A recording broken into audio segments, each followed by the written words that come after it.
Assalamualaikum warahmatullahi wabarakatuh. Alhamdulillahirabbil alamin. Wassalatu wassalamu ala Rasulillah wa ala alihi wa ashabihi ajma'in. Amma ba'd.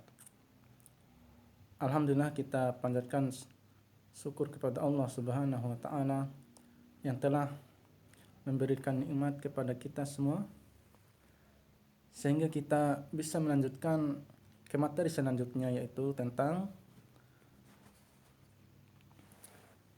menulis teks deskripsi. Alhamdulillah, pada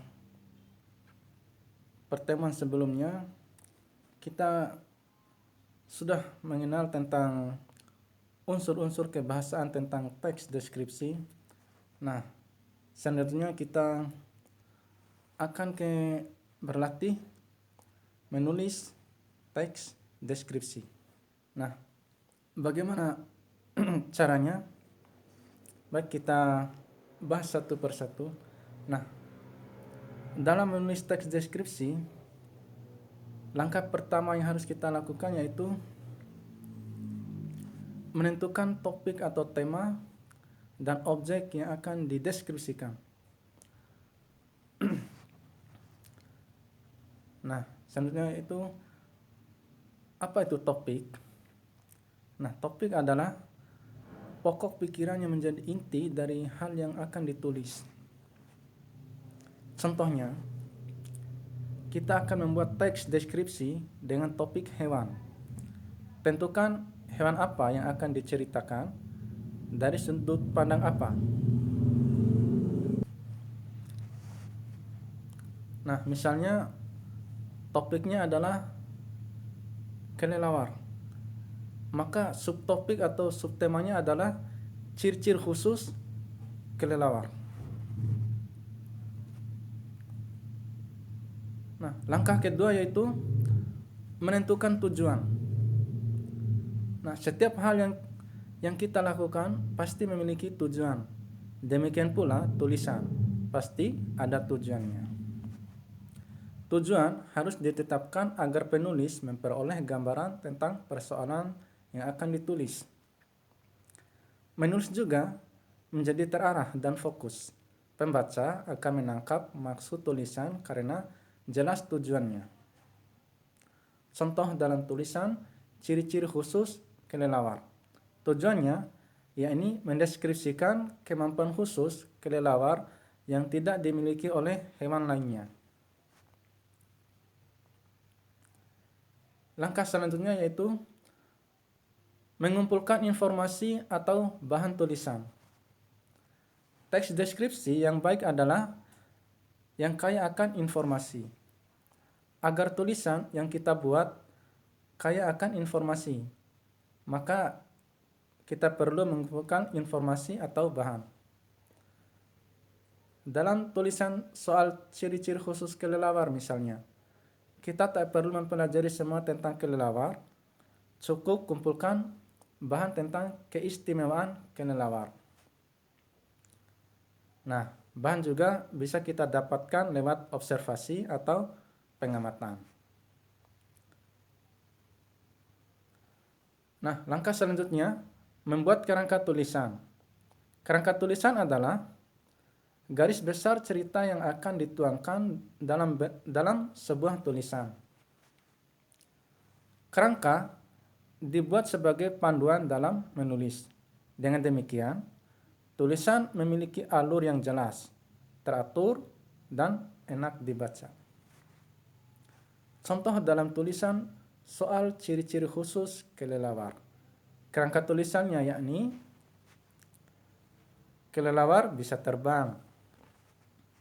Kelelawar adalah hewan nokturnal. Kelelawar mempunyai kemampuan ekolokasi. Kelelawar tidur menggantung. Ya, selanjutnya mengembangkan kerangka tulisan yang telah kita buat tadi. Nah, karena tema, tujuan, dan kerangka sudah dibuat sebelumnya, kita tinggal mengisi tulisannya saja.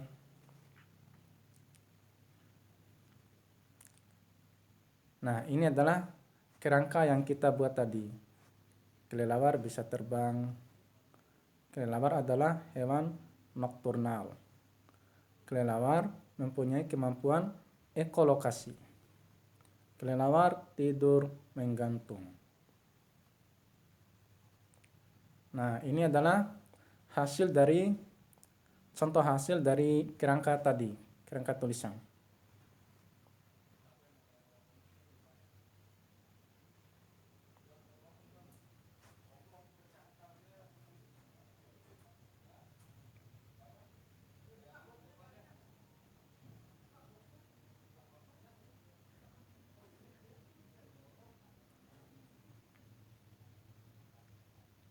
Nah, hewan nokturnal.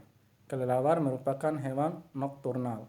Hewan nokturnal adalah hewan yang melakukan aktivitas di malam hari dan istirahat di siang hari. Pada malam hari, sebagian besar kelelawar makan serangga. Sebagian lainnya ada yang makan burung, tikus, ikan, darah mamalia besar, dan buah-buahan. Kemampuan ekolokasi. Selain karena gelap, penglihatan kelelawar memang buruk. Kelelawar mengandalkan pendengarannya ketika berburu. Pendengarannya sangat tajam. Nah, kelelawar dapat mendengar bunyi yang lemah. Ketika terbang, kelelawar mengeluarkan bunyi. Jika bunyi itu memantul, berarti ada benda di depannya. Kelelawar dapat mengukur jarak dan mengetahui sekelilingnya dari pantulan bunyi. Kelelawar menggunakan suara untuk mengetahui letak tempat, makanan, dan mencari jalan, disebut dengan ekolokasi. Nah, terakhir, kelelawar tidur menggantung. Setelah semalam mencari makan, kelelawar akan istirahat. Namun kelelawar tidak tidur di tanah seperti mamalia lainnya maupun di sarang seperti burung. Kelelawar tidur dengan posisi menggantung. Ini karena kaki kelelawar tidak sekuat burung, namun jarinya dilengkapi cakar yang kuat dan tajam. Cakarnya digunakan untuk mencengkram dahan pohon atau dinding gua tempat ia bergantung. Ya, demikian materi singkat dari Ustadz. Semoga bisa dipahami bersama. Taqabbalallahu minna wa minkum.